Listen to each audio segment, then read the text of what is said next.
Baik, bismillahirrahmanirrahim. Assalamualaikum warahmatullahi wabarakatuh. Waalaikumsalam warahmatullahi wabarakatuh.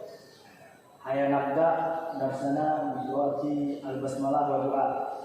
Bismillahirrahmanirrahim. Rabbi shrah li sadri wa yassir li amri wahlul 'uqdatam min lisani yafqahu qawli. Rabbi zidna ilman warzuqna fahman wa amalan sholihan.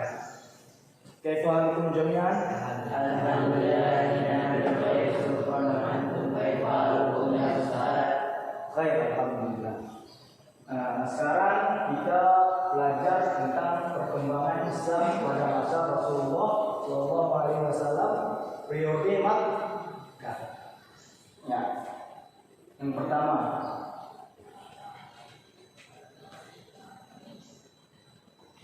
kehidupan bangsa Arab sebelum Islam, keadaan Arab khususnya daerah di Mekah terdiri atas gurun pasir yang panas. Tahu gurun pasir kan? Panas lagi dan gersang. Tak ada pepohonan yang begitu hijau seperti yang kita rasakan di Aceh Tenggara. Hal ini mempengaruhi sikap dan perilaku masyarakat Mekah sehingga tercermin dalam kehidupan sosial budaya mereka. Orang-orang Mekah dikenal sebagai bangsa pengembara dan nomaden. Mereka sering berpindah-pindah dengan mengandalkan kendaraan yang berupa unta. Jadi di Mekah itu ada dua golongan.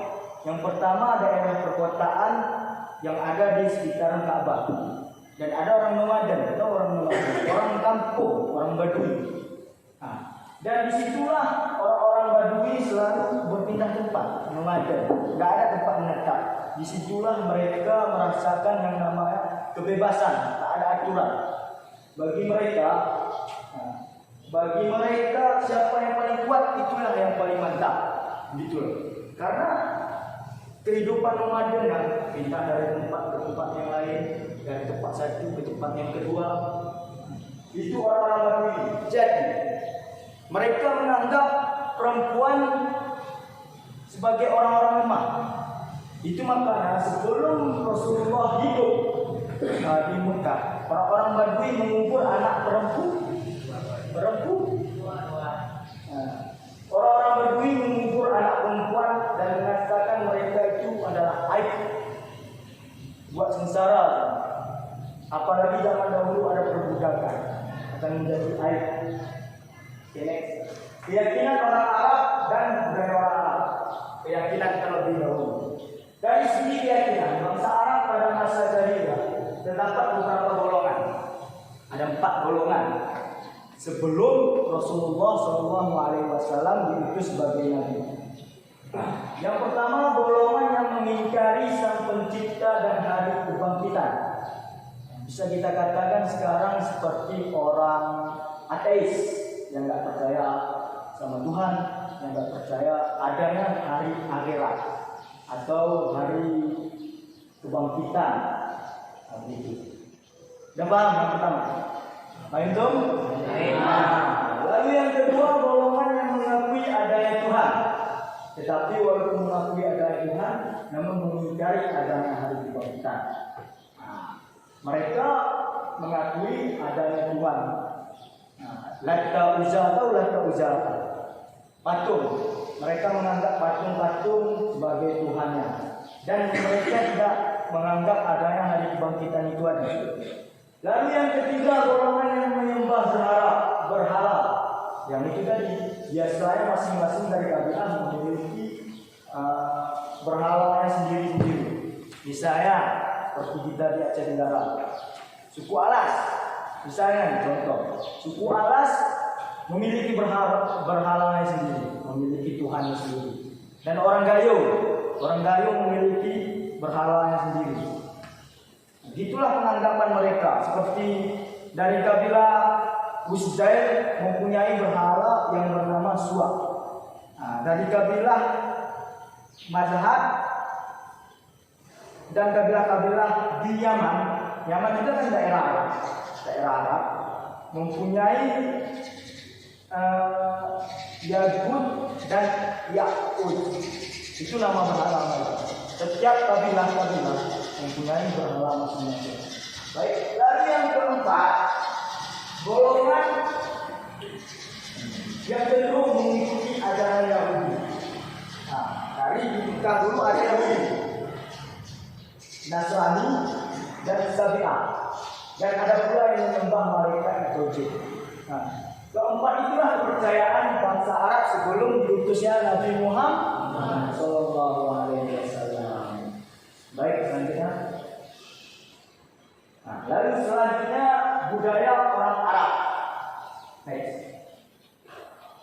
Nah, ada dua budaya bangsa Arab jika dilihat dari sisi positif dan sisi negatifnya sebelum diutusnya Nabi.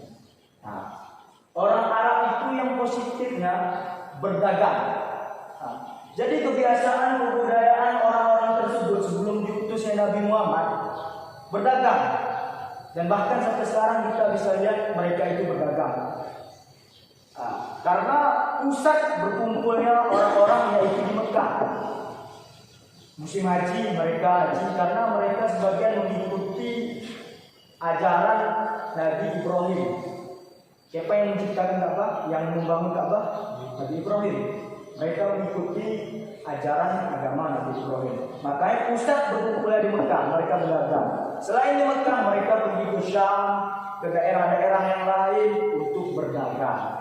Nah, itu sisi positifnya. Lalu yang kedua, menghormati tamu. Tamu yang datang dari luar daerah mereka itu akan dihormati. Mereka tidak akan memukuli atau memalak mereka. Lalu yang ketiga, menepati janji. Nah, orang-orang Arab kalau udah berjanji harus menepati. Kalau mereka tidak menepati janjinya, mereka merasa itu aib terbesar bagi mereka. Karena janji itu adalah hutang. Mereka tidak bakalan mengingkari janji. Itulah kebiasaan kebudayaan orang-orang Arab sebelum Nabi Muhammad dan sesudah Nabi Muhammad diutus. Lalu yang keempat yaitu bersyair. Bersyair. Nah, dalam membuat syair ini tidak boleh asal-asal sembarangan. Karena syair itu adalah hikayat-hikayat yang dilantunkan oleh orang-orang yang berilmu. Jadi mereka ada ilmunya. Walaupun dibilang jahiliyah bukan karena bodoh dari segi pengetahuan. Mereka bodohnya karena tidak menerima yang namanya ajaran agama yang dibawa oleh Nabi Muhammad SAW.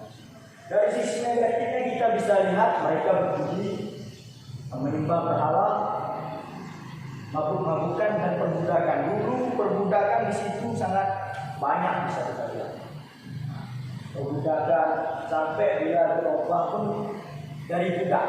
Betul enggak? Nah, baik, selanjutnya itulah dua kebudayaan bangsa Arab. Strategi dakwah Nabi. Strategi dakwah Nabi.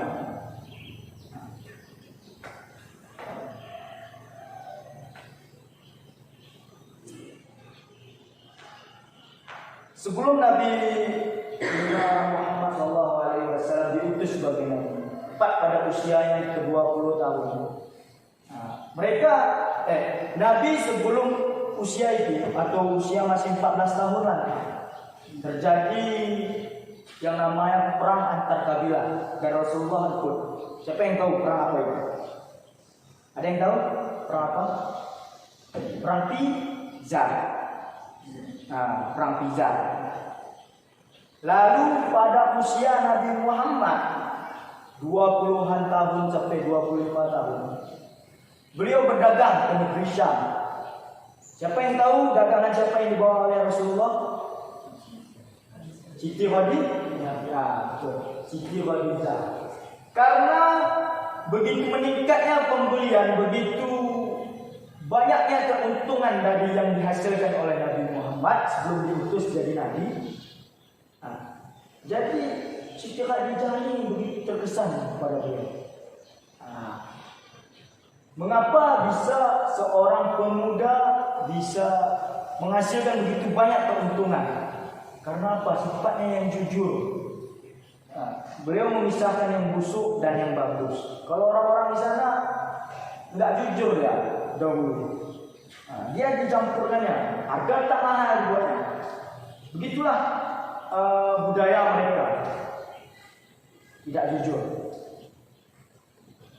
Terus pada saat itu Khadijah begitu terkesannya kepada Nabi Muhammad, lalu Khadijah menyuruh temannya untuk melamarkan Nabi Muhammad. Jadi timbullah pernikahan beliau dengan Siti Khadijah pada usia 25 tahun. Usia berapa? 25 tahun.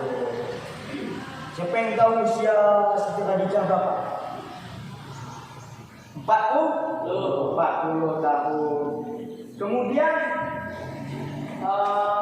pada usia beliau yang ke-30 tahun terjadi banjir yang dahsyat di kota Mekah, sehingga Ka'bah itu harus direkonstruksi atau dibangun kembali atau direnovasi.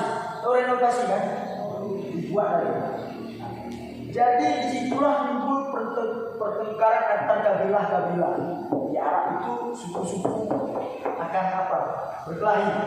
Kabilah A, B, C dan D. Dan karena apa? Karena untuk mengangkat Hajar Aswad, siapa yang paling mulia. Nah, jadi disitulah timbul peran Nabi Muhammad yang sangat besar dengan mempersatukan orang-orang yang berpecah belah, yang kelahi, kabilah A, B, C dan D. Nah, jadi beliau letakkan satu kain, gitu. Kain. Setiap perwakilan kabilah menggendong kain tersebut, dan di tengah ini dibuatlah Hajar Aswad. Nah, dari situlah mereka mengangkat sama-sama, maka terjadilah tidak terjadi pertengkaran di antara mereka. Dari situlah Nabi Muhammad SAW digelari dengan, ada yang tahu? Dengan apa? Al-Amin, terpercaya. Nah, lalu selanjutnya, pada usia berapakah Nabi Muhammad diutus sebagai Rasul? Ada yang tahu? 40 tahun, betul. Pada usia beliau genap 40 tahun, beliau merasa kaum-kaumnya seperti kaum Quraisy pada saat haji tidak betul-betul mengikuti ajaran Nabi Ibrahim. Maka timbullah di dalam diri beliau untuk berkhalwat sendiri, menyendiri. Di mana? Ada yang tahu? Di Gua Hiro, betul. Beliau menyendiri di Gua Hiro. Nah, jadi setelah menyendiri di Gua Hiro, datanglah malaikat Jibril menyampaikan ayat yang pertama kali turun. Ada yang tahu apa itu? Al-Alaq. Iqra. Ma'ana biqari'in, bilang Nabi. Iqra. Sampai berapa kali? Sampai 3 kali. Ma'ana biqari'in, baru disambung oleh malaikat Jibril sampai dari ayat 1 sampai ayat 5. Disitulah turunnya Al-Quran pertama, dan disitulah tanda-tanda Nabi Muhammad SAW diutus sebagai Nabi. Nah, karena beliau sangat takut, jadinya beliau pulang ke rumah, di pangkuan istri tercinta Siti Khadijah. Dan beliau menceritakan kepada Khadijah apa yang terjadi pada diri beliau. Lalu disitulah Siti Khadijah mempunyai teman, dan temannya ini orang Yahudi. Di dalam kitab Yahudi dan Nasrani akan datang Nabi terakhir dengan ciri-ciri tersebut. Jadi beliau menceritakannya memang betul. Beliaulah Nabi yang terakhir. Kemudian berselang lama turun ayat yang pertama, ayat Al-Quran atau tanda-tanda kerasulan Nabi Muhammad SAW, jarak antara ayat pertama kali turun dan ayat kedua kali turun itu ada yang tahu berapa hari? 40 hari. Begitu lama ya, karena beliau juga merasa apa? Akukah Nabi? Saya kan Nabi atau bukan? Karena ayat pertama turun dan ayat kedua nggak turun-turun lagi. Beliau merasa bunda, betul nggak aku Nabi? Jadi pada saat itu beliau menyendiri lagi di gua itu. Itu apa? Menyendiri aja, seperti kebiasaan beliau pada usia 40 tahun. Kemudian beliau melihat Jibril duduk di atas awan begitu. Karena malaikat ini kalau kita lihat begitu besarnya, kita nggak sanggup mata telanjang gitu. Nggak sanggup kita melihatnya. Jadi Rasulullah pun merasa takut, menggigil badan beliau. Beliau langsung pulang ke rumah, berselimut dan diselimuti oleh Siti Khadijah. Maka ayat apa yang turun? Ada yang tahu? Al-Mudaththir. Ayat apa? Al-Mudaththir. Ayatnya yaitu ya ayyuhal muzammil, wahai orang-orang yang qumil laila illa qalila. Jadi dengan turunnya ayat tersebut, maka jelaslah kerasulan Nabi Muhammad dan beliau disuruh untuk berdakwah. Yang pertama kali didakwahkan beliau ialah dengan orang-orang terdekat beliau, istri beliau. Dan disitulah orang-orang pertama menyatakan keislamannya itu disebut as-sabiqunal awwalun. Ada beberapa orang. Yang pertama yaitu Siti Khadijah, istri beliau. Lalu yang kedua Ali bin Abi Thalib, anak paman beliau, impal beliau, kalau bisa kita bilang, kalau di orang Arab. Baru Zaid bin Harisah, anak angkat beliau, anak angkat. Lalu Abu Bakar, sahabat karibnya sejak masa kanak-kanak. Ummu Aiman, pengasuh beliau sejak saat kecil. Karena Rasulullah kecil tidak diasuh oleh ibunya. Beliau diberikan kepada ibu asuh. Lalu dari sahabat-sahabat yang lain yang didakwahkan oleh Abu Bakar, maka di situ ada Abdul Amr bin Auf, kemudian berganti nama dengan Abdurrahman bin Auf. Lalu yang kedua Abu Ubaidah bin Jarrah. Yang ketiga Utsman bin Affan. Yang keempat Zubair bin Awam. Yang kelima Sa'ad bin Abi Waqqas. Lalu yang ketujuh Aqam bin Abi Al-Qamah. Yang ke-8 Fatimah bin Khattab, anak Umar bin Khattab. Pas. Baru Tolhah bin Ubaidillah dan sebagainya dan lain-lain sebagainya. Lalu yang kedua, bayangkan.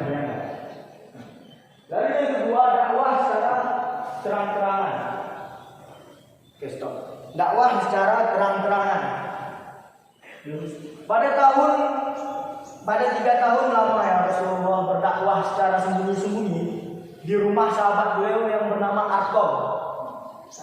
Di situ penduduk Makkah banyak yang sudah mengetahui dan mulai membicarakan agama baru yang dibawakan oleh Rasulullah SAW. Orang-orang sekitar Makkah itu mengatakan, ajaran apa ya? Agama baru. Kenapa dia berani menyampaikan agama baru dan meninggalkan agama nenek moyangnya?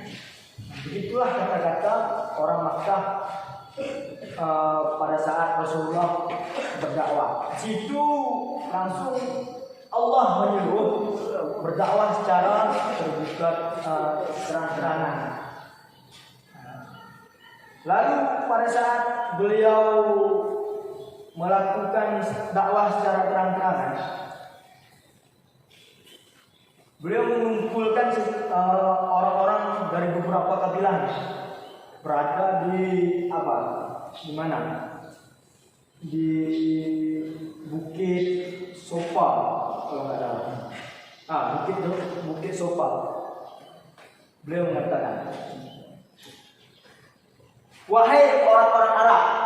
Disitulah Nabi berkata berdiri di depan, wahai orang-orang Arab, jikalau saya mengatakan ada pasukan di belakang bukit Sofa ini yang mau menyerang kita, apakah kalian percaya? Apa kata orang Arab? Sungguhnya kami percaya kepada engkau, karena engkau digelari dengan Al-Amin, terpercaya. Al-Amin, terpercaya. Lalu Rasulullah kemudian berseru kembali, saya peringatkan kamu akan siksa hari kiamat. Allah menyuruhku untuk mengajak kamu menyembah kepadanya, yaitu Tuhanku dan Tuhanmu, yang menciptakan alam semesta termasuk yang kamu sembah. Maka tinggalkanlah Lata, Uzza, Manat, Hubal dan berhala-berhala yang kamu sembah. Mendengar seruan itu, Abu Lahab mencaci maki Rasulullah dengan berkata, "Tabbanlah ya Muhammad, celakalah kau Muhammad. Kenapa? Hanya karena ini engkau mengumpulkan kami untuk berpindah ke agamamu." Disitulah turun ayat. Karena Abu Lahab mengatakan, "Tabbanlah ya Muhammad, celaka kau wahai Muhammad." Maka turunlah ayat apa yang baru? Tabbat yada Abi Lahab wa tab. Celaka Abu Lahab. Celaka Abu Lahab, bukan Rasul yang celaka. Setelah terjadi peristiwa di Bukit Safa tadi, setelah Rasulullah mengajak semua kaum orang-orang Arab untuk menyembah Allah, maka reaksi kaum pimpinan kaum Quraisy, yaitu yang pertama mendatangi Abu Thalib. Abu Thalib yaitu paman Nabi yang mengurus Nabi setelah sepeninggalan kakeknya. Siapa nama kakek Nabi? Abdul Muthalib. Jadi yang mengasuh Nabi dari sepeninggalan Abdul Muthalib yaitu Abu Thalib. Mereka pimpinan Quraisy mendatangi Abu Thalib seraya meminta Abu Thalib untuk mencegah kegiatan dakwah yang dilakukan keponakannya. Mereka menyuruh Abu Thalib, laranglah keponakan itu, larang beri itu untuk dakwah. Larangan itu tidak berhasil karena Abu Thalib tak mau mendengarkan mereka. Karena Abu Thalib percaya yang dibawa oleh Nabi Muhammad itu ajaran yang benar, akan tetapi beliau tidak mau masuk ke agama itu. Beliau percaya, akan tetapi beliau tidak mau. Beliau merasa tetap di ajaran agama nenek moyang dia. Baru yang kedua, kaum kafir Quraisy mengutus Walid bin Mughirah dengan membawa seorang pemuda ditukar dengan Nabi Muhammad. Mereka akan bangkit memerangi Rasulullah. Disitulah pada saat itu diutus Mughirah tadi, Walid bin Mughirah tadi. Disitulah Abu Thalib agak gentar sedikit. Dan Abu Thalib mengatakan kepada Rasulullah, "Jangan, nggak usah lagi sambung dakwahmu.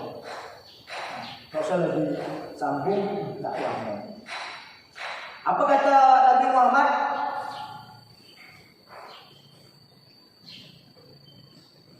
Kata Nabi Muhammad, "Aku tidak akan menyerahkan dakwahku sampai darah penghabisan terakhir.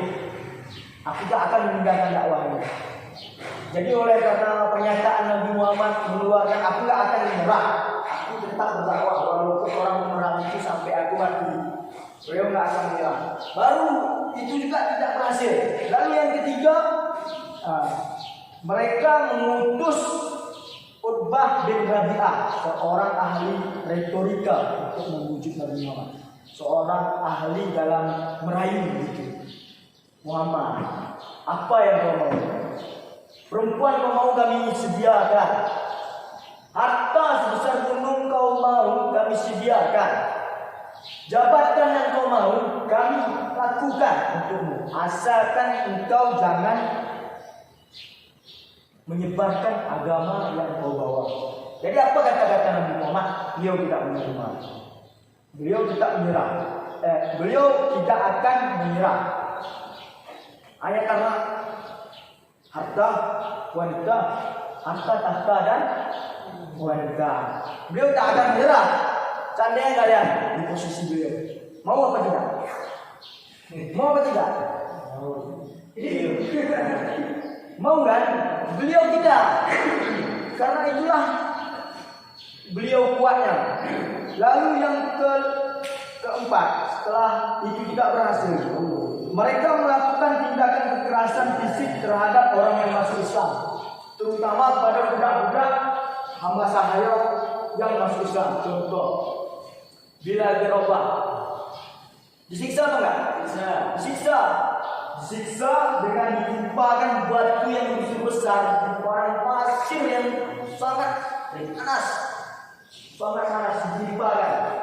Iman beliau bagaimana iman Bilal bin Rabah? Tidak ahad, tidak akan gentar. Ahad, Allah maksudnya. Allah kata beliau. Walaupun kekerasan fisik itu dilakukan oleh orang kafir Quraisy kepada orang-orang budak yang masuk Islam, akan tetapi makin banyak orang yang masuk ke dalam agama Islam. Mereka tidak gentar dengan dihukum begitu. Begitulah sifat orang-orang yang beriman. Setelah itu Abu Jahal, bapak kebodohan, mendekatkan kepada semua pimpinan Quraisy untuk melakukan pembaikotan kepada Bani Hashim dan Bani Muthalib. Dari orang-orang Quraisy yang paling mulia kan golongan Hashim dan golongan Bani Muthalib. Mereka karena didakwahkan Nabi Muhammad agama baru, mereka memboikot Nabi Muhammad beserta saudara-saudaranya yang masuk Islam. Yaitu yang isi surat pemboikotannya yang pertama ialah Muhammad dan kaum keluarga serta pengikutnya tidak boleh menikah dengan bangsa Arab Quraisy lainnya. Sanggup tak? Jangan menikah dengan bangsa misalnya kayak orang Alas, jangan menikah sama orang Gayo. Begitu. Orang Aceh, jangan menikah sama orang Singkil. Ada larangan dulu. Karena itu namanya pemboikotan. Lalu yang kedua, Muhammad dan kaum keluarga dan juga pengikutnya tidak boleh mengadakan jual beli. Pada masa itu orang-orang Islam memang terpuruk, dari ekonomi turun karena pemboikotan yang besar-besaran ini. Tidak boleh jual beli, tidak boleh menikah. Lalu yang ketiga, tidak boleh bergaul dengan kaum Quraisy, tidak boleh berbicara, tak boleh menyapa, tak boleh. Yang keempat, kaum kafir Quraisy tidak dibenarkan membantu. Tidak boleh orang Quraisy menolong Nabi Muhammad dan pengikutnya. Nah, disitulah strategi dakwah beliau pada saat terang-terang dan tak diterima oleh orang Quraisy. Begitulah penderitaan beliau. Lalu selanjutnya peristiwa-peristiwa penting dalam dakwah Rasulullah SAW periode Mekah. Di situ ada beberapa peristiwa penting yang terjadi selama dakwah Rasulullah di Mekah. Yang pertama, hijrah ke Habasyah. Kalian hijrah ke Habasyah. Ya, nampak jelas. Di sini Syam, ini Laut Merah, ini dari Eritrea dan Habasyah itu Ethiopia. Di situ ada raja yang namanya apa? Apa nama raja? Najasyi, nama raja itu. Dalam hijrah ini Rasulullah tidak ikut dalam hijrahnya, tetapi beliau mengutus sahabat-sahabatnya untuk pergi ke kerajaan Najasyi tersebut. Karena apa? Raja Najasyi melindungi orang-orang yang datang, melindungi tamu-tamu yang datang. Karena apa Rasulullah menyuruh mereka hijrah? Karena pemboikotan tadi, saya rasa manusia itu tidak akan sanggup. Karena boikot tadi, tidak boleh jual beli, tak boleh berbicara, tak boleh menikah dengan yang lain. Sanggup? Sanggup kan? Tidak akan sanggup manusia. Makanya Rasulullah mengutus sahabat-sahabatnya untuk pergi ke Habasyah, yaitu Ethiopia sekarang. Apa jauh sebenarnya? Dan hijrah ini beberapa golongan pakai gelombang gitu. Gelombang pertama di bawah Poland, gelombang kedua di bawah Poland. Yang ada ditulis di buku. Lanjut pada saat itu orang-orang kafir Quraisy tidak senang, dan mereka mengutus utusan menjumpai Raja Najasyi. Raja, mengapa engkau menerima mereka? Sedangkan mereka tidak mau mengikuti agama. Ya bro, yang Raja Najasyi. Karena akulah raja sekarang. Lalu Raja Najasyi tersebut bertanya kepada kaum muslimin, kenapa engkau mau menerima agama Muhammad dan tidak mau menerima agama saya? Apa kata sahabat? Nabi Muhammad itu membawa akhlak yang luhur, yang jujur, menepati janji dan pemaaf. Beliau mengajak kami untuk menyembah Allah karena dia terpercaya begitu. Sedangkan kaum kafir Quraisy suka hatinya itu, begitulah. Suka hatinya itu.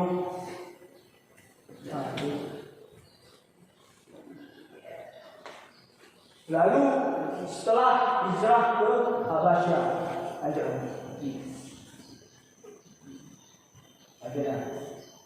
Amul Husni. Ada yang tahu Amul Husni apa? Hari kesedihan, di mana pada tahun tersebut meninggalnya Ali bin Abi Thalib. Siapa Ali bin Abi Thalib tadi?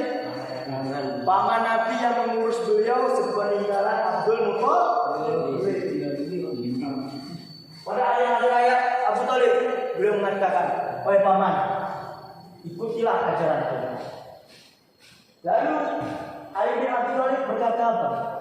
Aku tetap di agama nenek moyangku, aku percaya agamamu benar, lanjutkan dakwahmu. Dan beliau tidak Islam sampai akhir hayatnya. Walaupun beliau percaya ajaran itu ajaran yang lurus, yang benar. Lantas apa kata Rasulullah? Wahai paman, aku akan mendoakanmu sampai Allah melarangmu. Disitulah ajak yang paling ringan diberikan hanya kepada Ali bin Abi Thalib. Ajak yang paling ringan yaitu disediakan sendal, masukkan kaki, dan ubur-uburnya akan mendidih. Itulah yang paling ringan. Apa tauhidah? Begitu banyak dosa. Ali bin Abi Thalib yang paling ringan ajak dari surga begitu kerasnya. Apalagi kita nanti. Lanjut setelah itu, setelah Ali bin Abi Thalib meninggal, lantas meninggallah istri dia.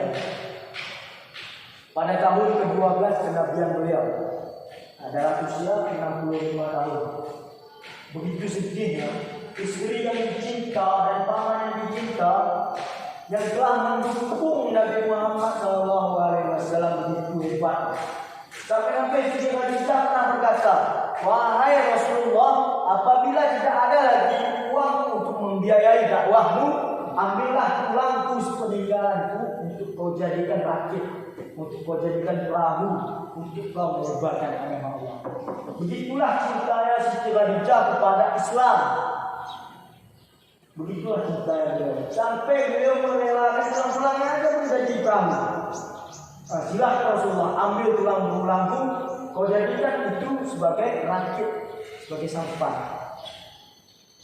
Oleh karena itu tahun tersebut dikatakan dengan Amul Husni, hari-hari sedih. Mengapa tidak sedih? Dua orang yang paling membela beliau meninggal. Baik, lanjut. Lalu ada peristiwa Isra Mi'raj. Ya, perjalanan Isra Mi'raj yaitu dari Makkah ke Masjid Aqsa di Palestina pada tahun yang berjarak 1240 km. Kalau kita berbicara itu nggak akan mungkin dengan secepat kilat sehari semalam, nggak mungkin. Ya, pesawat aja ada waktunya, delay lagi. Apa namanya? Singgah ya kalau naik pesawat. Dan beliau melakukannya hanya semalam.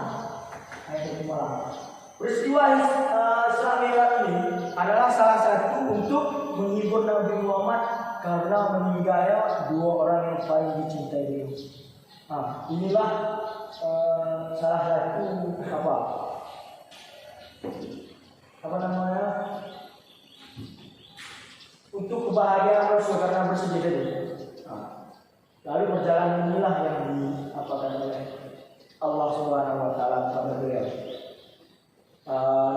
Nabi Muhammad naik apa? Ada yang tahu?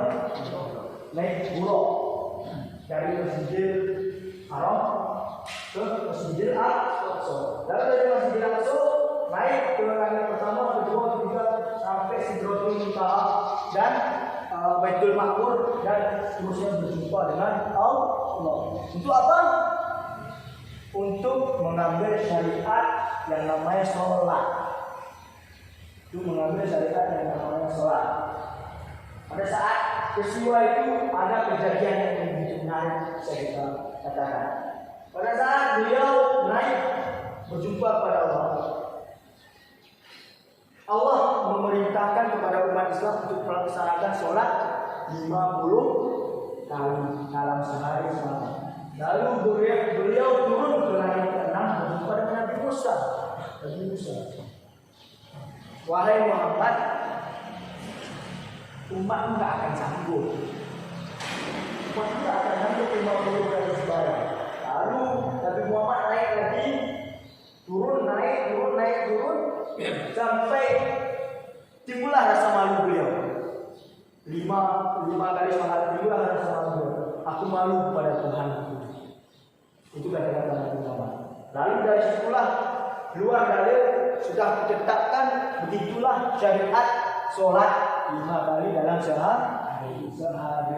Itulah peristiwa yang cukup unik kita tampilkan di sini.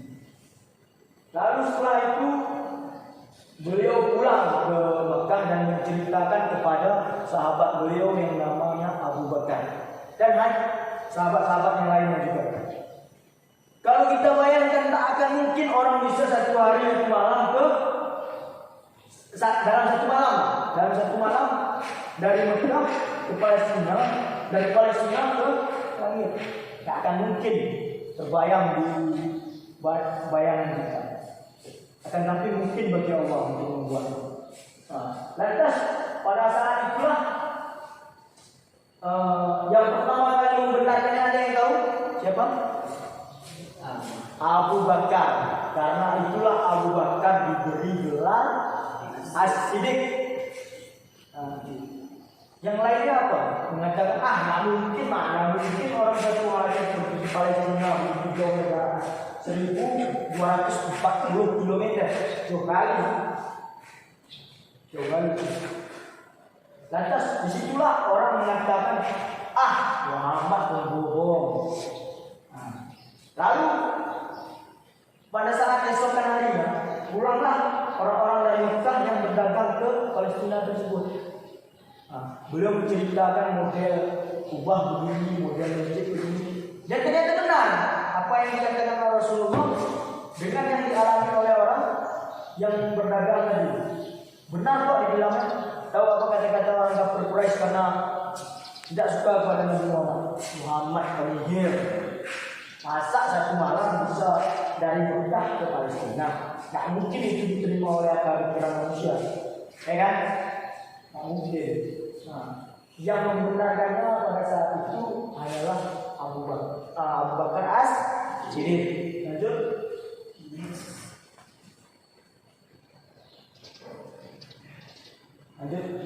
Pada saat itu hijrah ke Yasrib. Ada yang tahu apa itu Yasrib? Madinah sekarang. Madinah. Nah, pada saat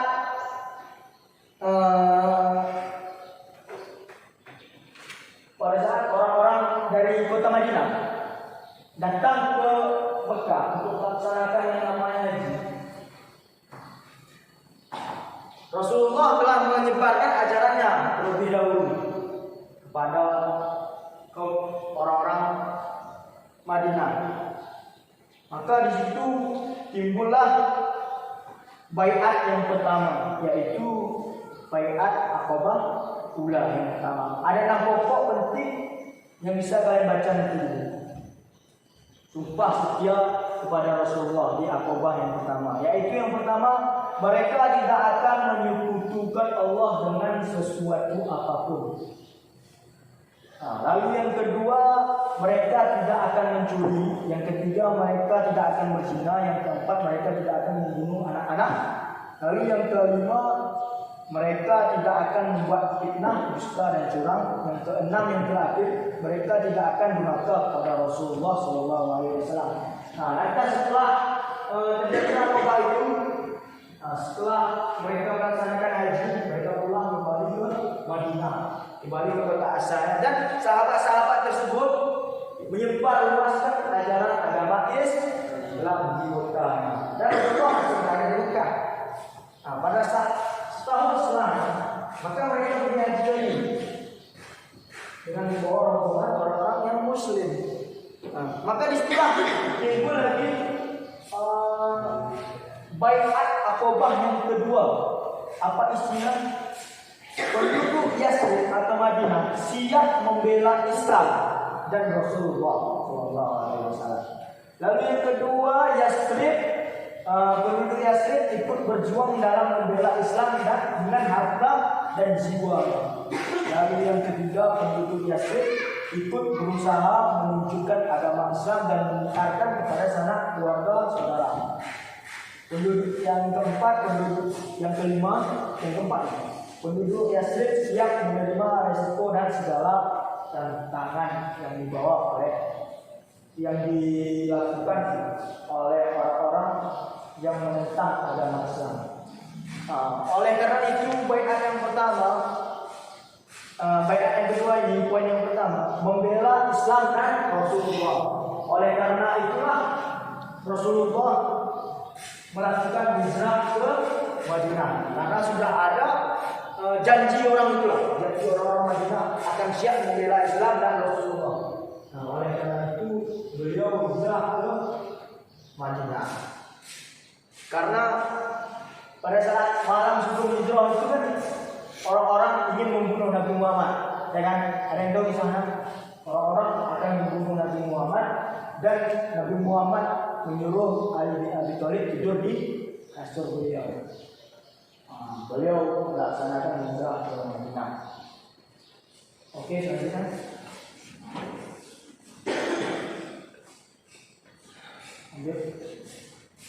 Nah, jadi itulah yang kita pelajari perkembangan Islam masa Rasulullah dari Mekah. Ada kita pelajari budaya Mekah sebelum Islam, strategi dakwah Nabi Muhammad pada saat beliau pertama kali diutus, yang pertama dengan diam-diam, lalu yang kedua dengan terang-terangan. Lalu yang ketiga peristiwa penting pada masa Rasulullah, yaitu ada hijrah ke Ethiopia atau Habasyah. Lalu yang kedua Amul Husni, hari kesedihan di mana meninggalnya dua orang yang tercinta, pertama paman beliau, lalu yang kedua istri beliau. Lalu yang ketiga ada yang namanya Isra Mi'raj untuk menghibur Nabi Muhammad SAW. Lalu yang keempat hijrah ke Madinah. Maka pada saat beliau hijrah ke Madinah, beda lagi juga perkembangan Islam pada masa Rasulullah. Beliau di Madinah. Karena kita membicarakan Mekah, itulah kita pelajari ini semua. Mungkin hanya itu saja yang kita pelajari pada hari ini. Baik, selanjutnya mungkin dari kalian ada yang tahu? Apa yang melatar belakangi Rasulullah SAW Isra Mi'raj? Ada yang tahu? Buang kenangan. Apa latar belakang Rasulullah Isra Mi'raj? Ada yang tahu? Atau kenapa Rasulullah SAW itu Isra Mi'raj? Kenapa Rasulullah bisa Isra Mi'raj? Ada yang tahu? Tidak ada. Sebagai menghibur siapa? Rasulullah Sallallahu Alaihi Wasallam. Paham di sini? Terus selanjutnya dalam perjalanan Isra Mi'raj pada saat Bilal mengambil syariat sholat yang 50 kali dan turun lalu naik lagi. Siapa yang beliau temui? Nabi siapa? Nabi Musa, betul. Nah, ahsanta. Lalu yang ke selanjutnya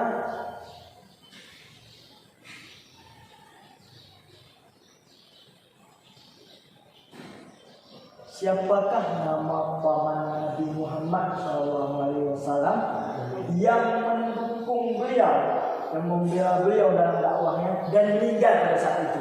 Ali bin Abi Thalib. Ahsanta. Syukron ala ihtimamikum. Mungkin sampai di sini saja pelajaran kita. Udah paham semuanya?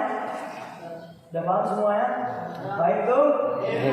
Yang pertama kali kita pelajari budaya mereka, ada budaya positif dan negatif, yaitu yang positif di belakang syair dan lain sebagainya.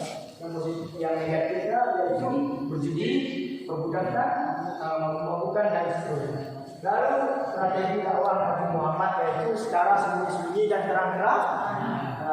Lalu peristiwa yang penting pada periode Makkah ada 4. Yang pertama hijrah ke Habasyah, lalu yang kedua Amul Muslim atau hari kesedihan, tahun kesedihan, lalu yang ketiga Isra dan Mi'raj, lalu yang keempat hijrah ke Madinah. Ayo tuh.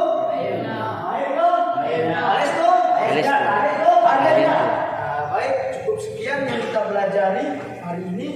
Ayat naftatir barnamizna hada au darsana hada biqiraati alhamdulillah wa doa kafaratul majlis.